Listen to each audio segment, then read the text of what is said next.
हाथ ऊपर करके भारत माता की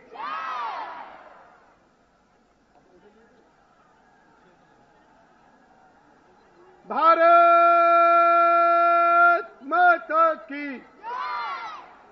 मोदी मोदी मोदी मोदी मोदी मोदी मोदी मोदी मोदी सब नारे लगाएंगे, सीटियों की बजाय नारे लगाएं। भारत माता की। हमारे महान नेता को आपकी मुट्ठियां बंद और ऊपर के हाथ नजर आने चाहिए। भारत माता की। भारत माता की। भारत माता की। भारत माता की। भारत माता की। और इस बार जोरदार नारा, क्योंकि अब सीढ़ी चढ़ रहे हैं और बिल्कुल आपके सामने आ रहे हैं।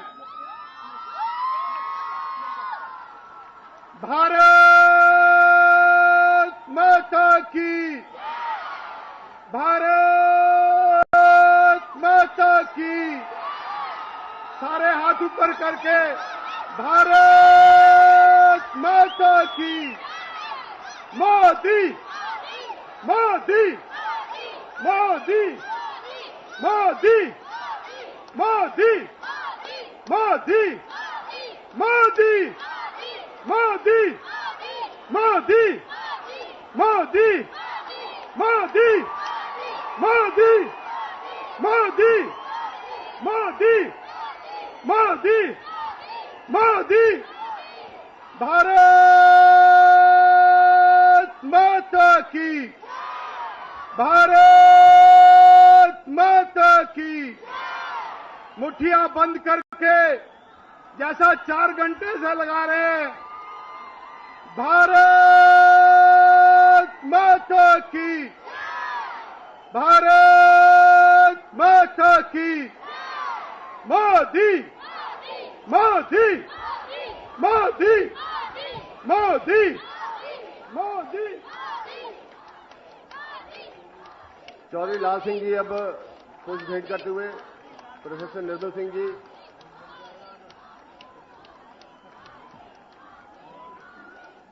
डॉक्टर निर्मल सिंह जी अब पुष्पमाला भेंट करते हुए ये पुरानी पहचान बसोली की पश्मीना का शॉल भेंट करते हुए डॉक्टर निर्मल सिंह जी,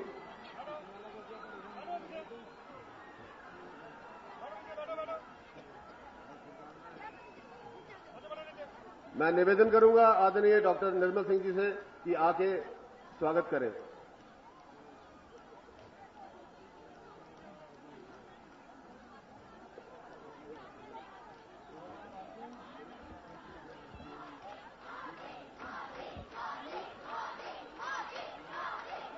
भारत माता की।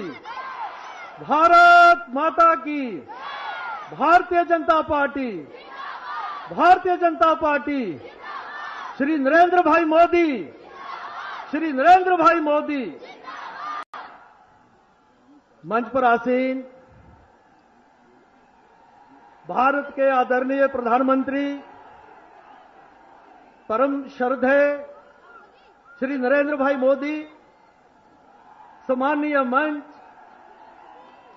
मेरे सामने बैठे हुए लाखों की तादाद में भाइयों बहनों, मैं आदरणीय प्रधानमंत्री जी का इस बिलावर की जो धरती है, पावन धरती है, वो शिव की भूमि है, माता सुकाला के चरणों में और माता बाला सुंदरी और वरुण देव के चरणों में इस बसी इस भूमि में उनका स्वागत करता हूं।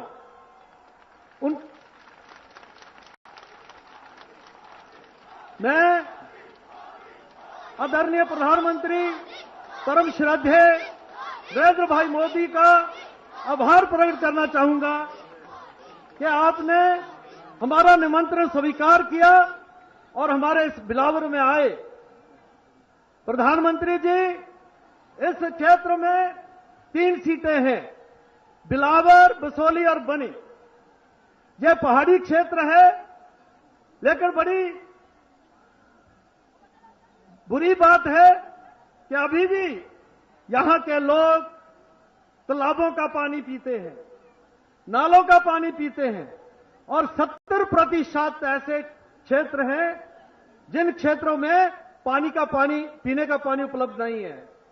एक बार ठाकुर ध्यान सिंह जी आज से 40 साल पहले यहां एमएलए बीजेपी के रहे, लेकिन उसके बाद लगातार कांग्रेस की जो कुरीतियां हैं, कांग्रेस का जो लोगों का उनका के साथ भेदभाव है, उनकी करप्शन है, आज तक पानी पीने का नहीं मिला।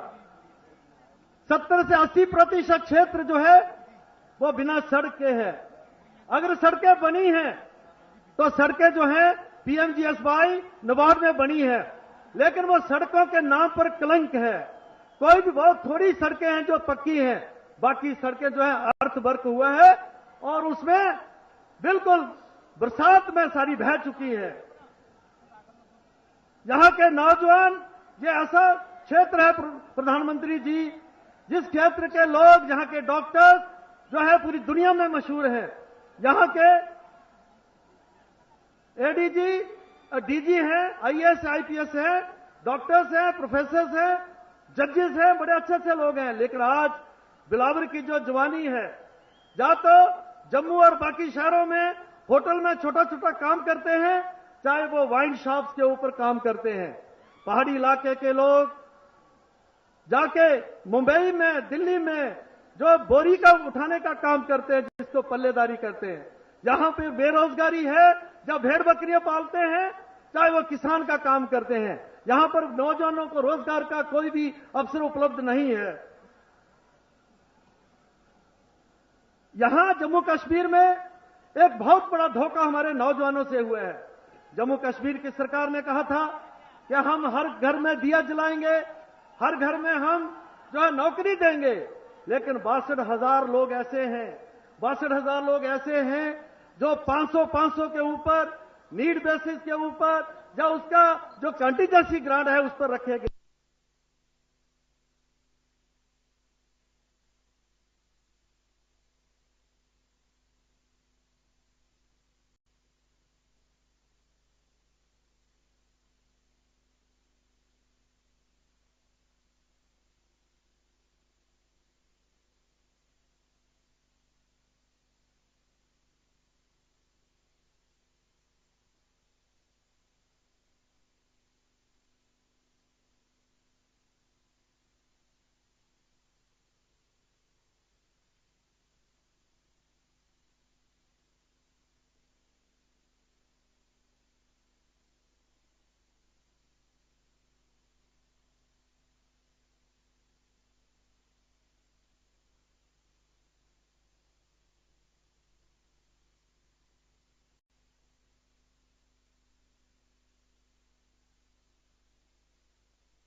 मैं बदलाव चुनावी हार जीत के संदर्भ में नहीं कह रहा हूं। मैं जो बदलाव कह रहा हूं वो यहां का नौजवान अब अपना भविष्य तय करना चाहता है। यहां का नौजवान अपने आगे के जीवन के लिए सोचने लगा है। वो भी चाहता है अगर हिंदुस्तान के नौजवान के हाथ में लैपटॉप है तो मेरे हाथ में भी लैपटॉप होना चाहिए। वो भी चाहता है कि हिंदुस्तान के और भागों में नौजवान पढ़ लिख करके नई दुनिया बसा रहा है। जम्मू कश्मीर का नौजवान भी ये सपने देख रहा है। भाइयों बहनों, मैं आपको वादा करता हूं, जम्मू कश्मीर के नौजवानों को वादा करता हूं, आपके सपने मेरे सपने हैं।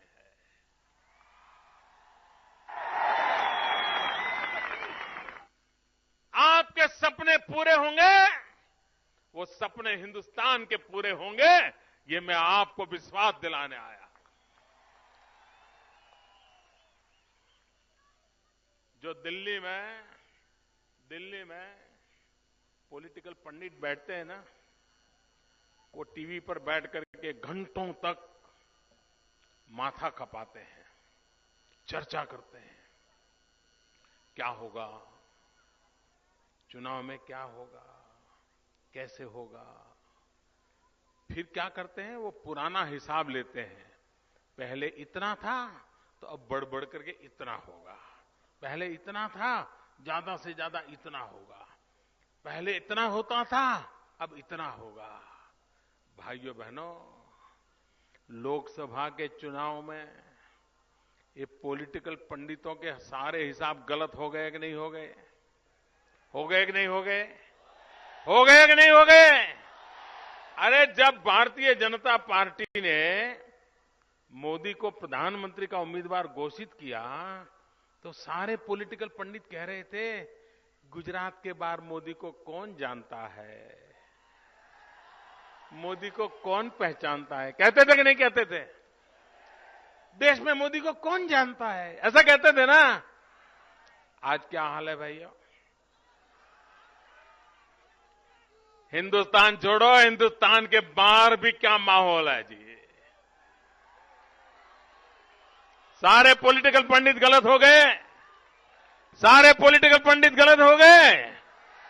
वो कहते थे जब चुनाव आया तो बोले भाजपा के लोग 125 सीट तो ले आएंगे। थोड़े दिन हुए फिर कहने लगे ना यार, गाड़ी कुछ अच्छी जा रही है, शायद भाजपा वाले 150 तक तो पहुंच जाएंगे। फिर कहने लगे नहीं, अटल जी के जमाने में 182 थी, 182 थी, हो सकता है इस बार 182 पहुंच जाए। इससे आगे कोई नहीं जा रहा था। सारे पॉलिटिकल पंडित का कांटा वहीं अटक गया था। लेकिन जनता के हृदय की आवाज अलग थी। जब चुनाव नतीजे आए तो भाजपा एनडीए मिलकर के 300 से पार कर गए भाई, 300 से पार। महाराष्ट्र में चुनाव हुआ, उनको लगता था अब गए, भाजपा वाले गए, सरकार बन गई कि नहीं बन गई। हरियाणा में चुनाव हुआ, बोले भाजपा की यहां तो पहले 5 सीट आती थी, कोई सरकार बन सकती है क्या? ज्यादा से ज्यादा भाजपा वाले 7 सीट लाए, जीतेंगे क्या? ऐसे सवाल पूछते थे। आज हरियाणा में सरकार बन गई कि नहीं बन गई? पॉलिटिकल पंडित गलत हो गए कि नहीं हो गए? मेरे जम्मू कश्मीर के भाइयों बहनों, बीते दिनों में क्या हुआ, कल क्या हुआ, उसे भूल जाइए। आने वाले दिनों के लिए क्या करना है, उसके आधार पर मतदान करने का निर्णय कर लीजिए। और भाइयों बहनों, मैं साफ देख रहा हूं, पहली बार जम्मू कश्मीर का भविष्य तय करने की ताकत जम्मू के लोगों के हाथ में आई है। आप इस ताकत को समझते हैं? पहली बार कश्मीर घाटी के लोग जम्मू के लोगों के साथ खड़े हुए हैं। ये बहुत बड़ी बात है भाई।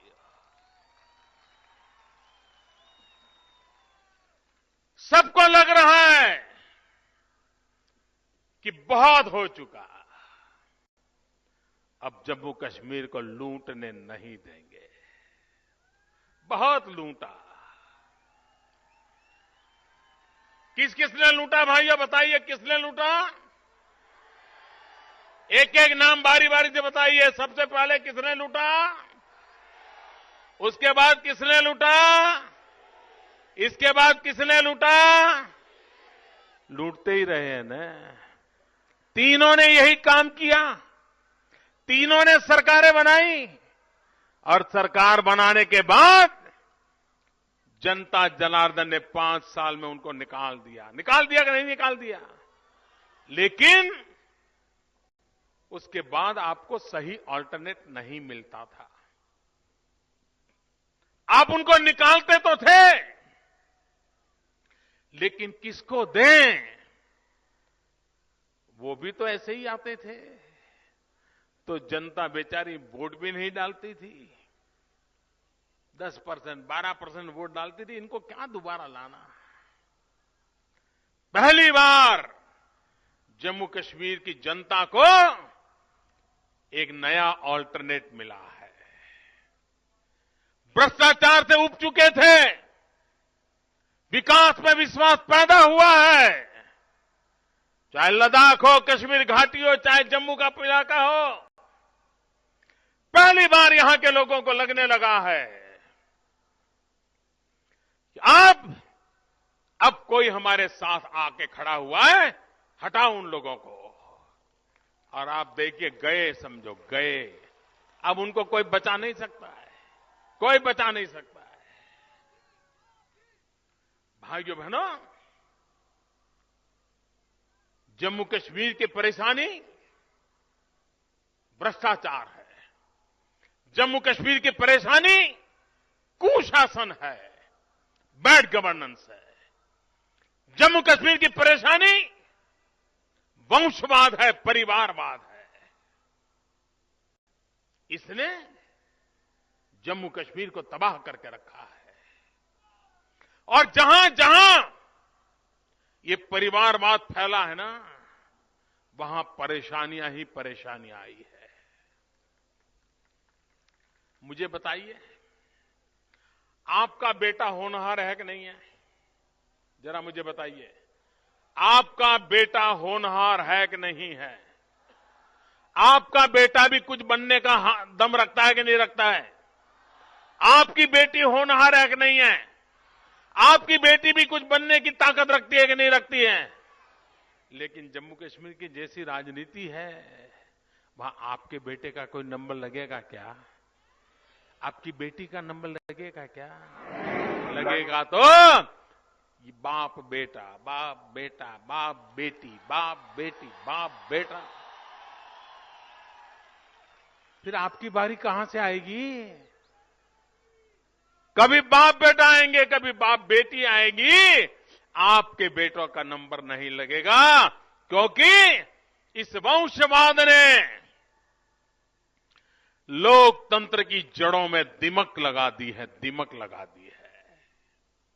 भाइयों बहनों, लोकतंत्र की ताकत इतनी होती है कि आपका बेटा भी भारत के उच्च पद पर जाकर के बैठ सकता है। लोकतंत्र की ताकत इतनी है कि आपकी बेटी भी उच्च पद पर जाकर के बैठ सकती है। लेकिन परिवारवाद आपके बेटों को आगे नहीं आने देगा। परिवारवाद आपकी बेटी को आगे नहीं आने देगा। ये भारतीय जनता पार्टी देखिए, जो लोकतंत्र में विश्वास करती है। और लोकतंत्र के परिणाम देखिए, एक चाय बेचने वाला जिसको आज देश की जनता ने प्रधानमंत्री बना दिया। ये लोकतंत्र की ताकत है मेरे भाइयों बहनों। और इसलिए जम्मू कश्मीर में अगर आप अपने संतानों का उज्जवल भविष्य चाहते हैं, अपने बेटी बेटे के उज्जवल भविष्य की कामना करते हैं, तो आप जम्मू कश्मीर की धरती पर से इस वंशवाद को सदा सर्वदा के लिए खत्म कर दीजिए, नाश कर दीजिए इसका। लोकतंत्र के बिना कोई चारा नहीं है मेरे भाइयों बहनों। और इसलिए आजादी के बाद पहली बार जम्मू कश्मीर के अंदर लोकतंत्र के प्रति अभूतपूर्व श्रद्धा के दर्शन हो रहे हैं। आप लोगों ने जो मतदान किया है, मैं पूरे जम्मू कश्मीर के लोगों को ये भारी मतदान के लिए बहुत बहुत अभिनंदन करता हूं, मैं उनका वंदन करता हूं। आज दुनिया चुनावों की तरफ दुनिया की नजर तो होती है, लेकिन मैं जब लोकसभा का चुनाव लड़ रहा था तब भी दुनिया का ध्यान इतना नहीं था। अभी झारखंड में चुनाव चल रहे हैं तब भी दुनिया का ध्यान उतना नहीं है। महाराष्ट्र में चुनाव हो गए, हरियाणा में चुनाव हो गए, दुनिया का ध्यान नहीं था। लेकिन आज पूरी दुनिया का ध्यान जम्मू कश्मीर के चुनाव पर है। पूरा विश्व बारीकी से देख रहा है क्या हो रहा है। और सबसे बड़ा आश्चर्य दुनिया के पॉलिटिकल पंडितों को भी हो रहा है। क्या बात है भाई, जम्मू कश्मीर में 70% मतदान हो जाए, सारी दुनिया में अजूबा लग रहा है।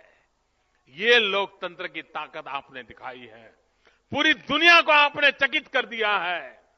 और इसलिए मेरे भाइयों बहनों, ये लोकतंत्र की आपकी श्रद्धा आपकी आशा आकांक्षाओं की पूर्ति करेगी। हमारे यहां कहा जाता है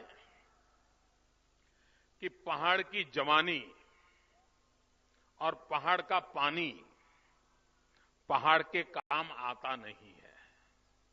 ऐसा कहते हैं कि पहाड़ की जवानी और पहाड़ का पानी पहाड़ के काम आता नहीं है। क्यों?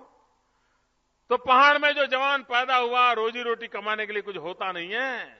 और जैसे हमारे मित्र निर्मल जी बता रहे थे, उसको बेचारे को कहीं जाना पड़ता है, मजदूरी नौकरी करने के लिए चला जाना पड़ता है। और पहाड़ का पानी पहाड़ के काम नहीं आता है, क्योंकि पानी नीचे चला आता है, बह जाता है। पहाड़ में रहने वालों को पीने का पानी चाहिए तो भी मुश्किल हो जाता है। न पहाड़ का पानी पहाड़ के काम आता है, न पहाड़ का जवानी पहाड़ के काम आती है। भाइयों बहनों, मैंने इस कहावत को बदलने की ठान ली है। हम चाहते हैं पहाड़ का पानी भी पहाड़ को काम आए और पहाड़ की जवानी भी पहाड़ के काम आए। ऐसे विकास की ओर हम जाना चाहते हैं। यही पानी, अगर इस पानी से हम बिजली पैदा करें तो पहाड़ के जवान को कभी रोजी रोटी के लिए बाहर जाना नहीं पड़ेगा। और वो पानी न सिर्फ पहाड़ की जिंदगी बदलेगा, लेकिन पूरे हिंदुस्तान को रोशन कर सकता है। इतनी ताकत जम्मू कश्मीर के पानी में है। लेकिन भाइयों बहनों, पहले सरकारें ऐसी थी, उनको पहाड़ के बेटों की नहीं, अपने बेटे बेटियों की चिंता थी। अब जिनको अपने बेटियों की चिंता हो, वो पहाड़ के बेटों की चिंता क्यों करेंगे? हम है जो करना चाहते हैं। भाइयों बहनों, मुझे जरा इस क्षेत्र के मेरे भाई बहन बताइए, आपने कभी भी मुझे जवाब देंगे ना? आप लोग पूरी ताकत से जवाब देंगे? आपने कभी भी किसी भी सरकार से अपने लिए बंगलो मांगा था क्या? ऐसे थोड़ा बोलते, जोर से बोलिए। आपने कभी अपने लिए गाड़ी मांगी थी क्या? आपने कभी सरकार से सोना मांगा था क्या? चांदी मांगी थी क्या? जवाहरात मांगे थे क्या? नहीं मांगे ना। क्या मांगा कि भाई हमें हमारे बच्चों को रोजगार दो, हमें रहने के लिए एक छोटी सी कुटिया क्यों न हमारा घर बन जाए, हमारे गांव तक सड़क बन जाए, पीने का शुद्ध पानी मिल जाए, बच्चों को शिक्षा मिल जाए, बुजुर्ग बीमार हो तो दवाई मिल जाए। यही मांगा है ना? ये मिलना चाहिए कि नहीं मिलना चाहिए? मुझे बताइए, मिलना चाहिए कि नहीं मिलना चाहिए? 60 साल हुआ नहीं दिया, मिला है क्या? ऐसे लोगों को दोबारा सरकार देने का कारण है क्या? कोई कारण है क्या? बार बार प्रयोग करते रहेंगे क्या? भाइयों बहनों, ये चुनाव जाति बिरादरी का चुनाव नहीं है, ये चुनाव अपने पराये का नहीं है, ये चुनाव आपके भविष्य को तय करने के लिए है। और इसलिए जाति बिरादरी से ऊपर उठ करके, अपने पराये से ऊपर उठ करके अपने बेटों के भविष्य के लिए मतदान कीजिए, ये मैं आज प्रार्थना करने के लिए आया हूं। भाइयों बहनों, हमारी सारी समस्याओं का समाधान जाति बिरादरी में नहीं है। मुझे बताइए, नौजवान को क्या चाहिए? क्या चाहिए? क्या चाहिए? अब आपको शादी करनी हो तो जाति बिरादरी बराबर है कि चलो भाई जाति बिरादरी से कोई लड़की मिल जाए, पहचान वाला परिवार हो। लेकिन नौकरी मिलने में जाति बिरादरी काम आती है क्या? रोजगार के लिए जाति बिरादरी काम आती है क्या? रोजगार के लिए तो विकास काम आता है ना। और विकास करने के लिए विकास वाली सरकार चाहिए कि नहीं चाहिए? विकास वाली सरकार आती है, विकास के लिए काम करती है, तब रोजगार मिलता है। भाइयों बहनों, जाति बिरादरी के खेल खेलने से रोजगार नहीं मिलता है। आज नौजवान को रोजगार चाहिए, और रोजगार तब मिलेगा जब यहां पर उद्योग लगेंगे, छोटे मोटे कारखाने लगेंगे। पश्मीना हमारी पहचान है कि नहीं है? हमारी सरकार बनने के बाद ही हमने एक P3 प्रोजेक्ट लगाया है।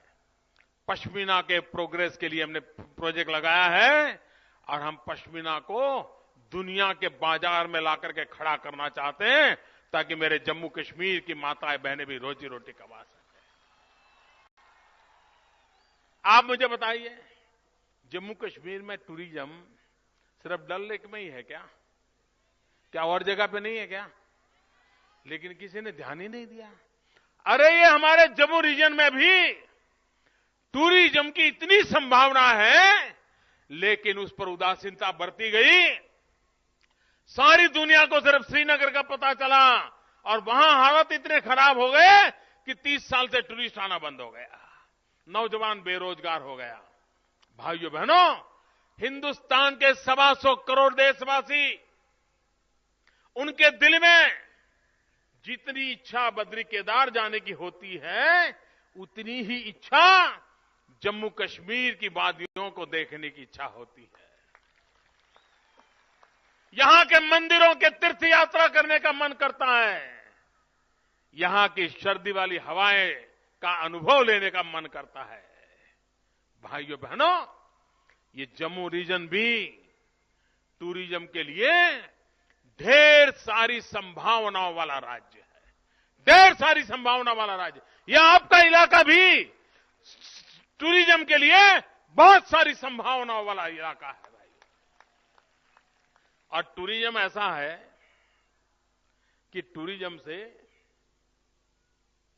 गरीब व्यक्ति को रोजगार मिलता है, गरीब से गरीब व्यक्ति को। फूल बेचने वाला भी टूरिज्म से कमाता है, प्रसाद बेचने वाला भी टूरिज्म से कमाता है, चने मुरमुरे बेचने वाला भी कमाता है, ऑटो रिक्शा वाला भी कमाता है, टैक्सी वाला भी कमाता है, खिलौना बेचने वाला भी कमाता है, ऊनी कपड़े बेचने वाला भी कमाता है, अरे चाय वाला भी कमाता है।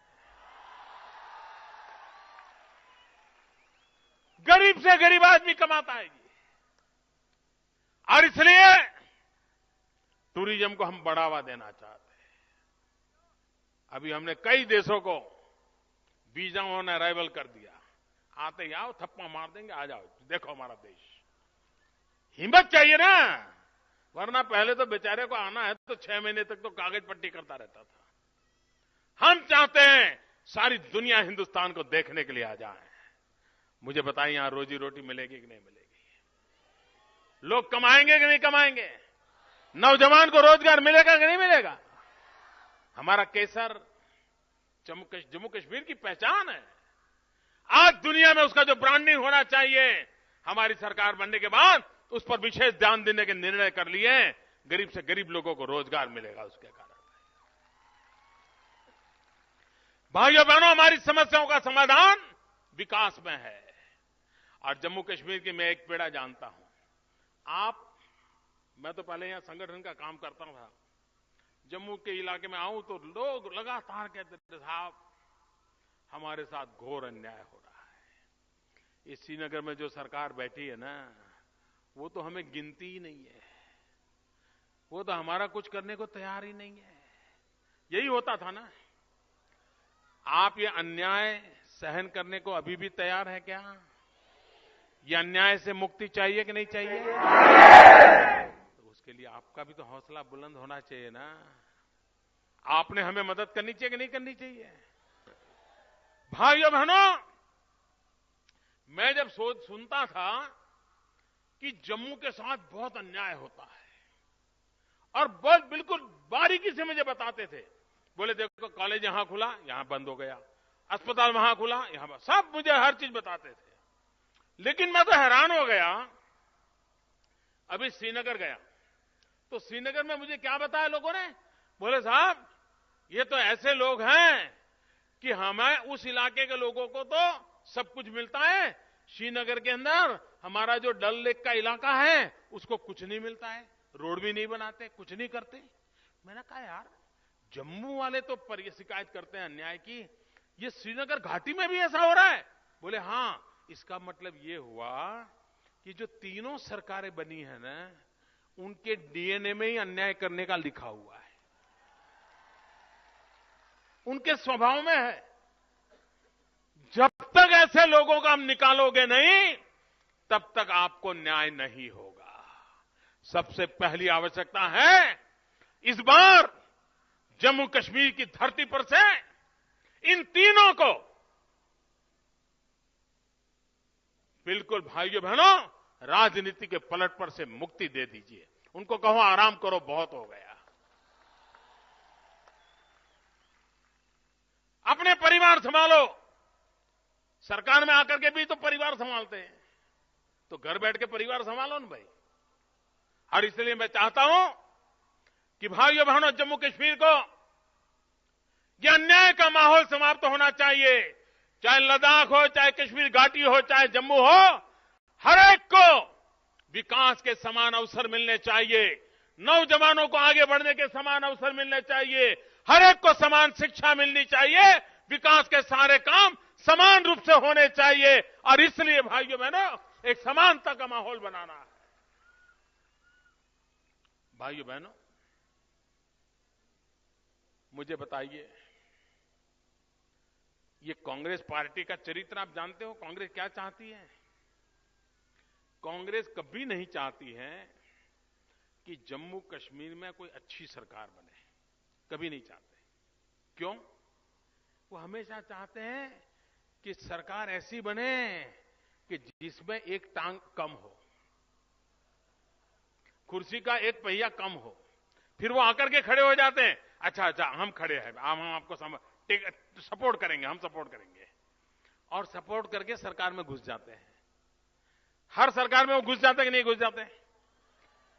चुनाव लड़ते हैं आमने सामने, और फिर पीछे से घुस जाते हैं, और फिर बराबर 5 साल मजा लेते हैं, और चुनाव आने के 3 महीने पहले फिर खिसक जाते हैं, फिर कहते हैं ये सब बेकार थे, फिर दूसरे आते, फिर उसमें घुस जाते हैं।